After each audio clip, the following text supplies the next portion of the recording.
જિલ્લામાં ફરી સામે આવ્યો ટ્રિપલ તલાકનો મામલો। હિન્દુ યુવતીના પ્રેમમાં પડેલા મુસ્લિમ યુવકે પત્નીને 3 તલાક આપતા પત્નીએ પતિ સામે નોંધાવી પોલીસ ફરિયાદ।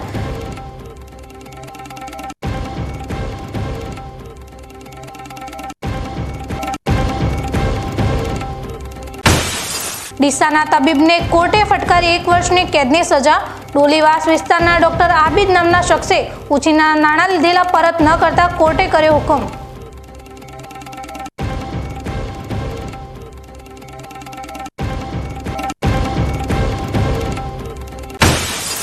દિયોદરના હેર કટિંગ સલૂનમાંથી ઝડપાયો ગાંજાનો જથ્થો।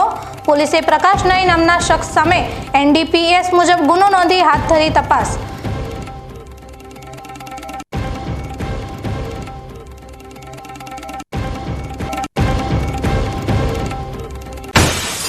ભારત રત્ન અટલ બિહારી વાજપેયીના 100મા જન્મદિવસ પ્રસંગે જિલ્લામાં કરાઈ સુશાસન દિવસની ઉજવણી। રાજ્ય સરકાર દ્વારા સુશાસન દિવસ પ્રસંગે લોક ઉપયોગી યોજનાઓનું કરવામાં આવ્યું ઈ લોકાર્પણ।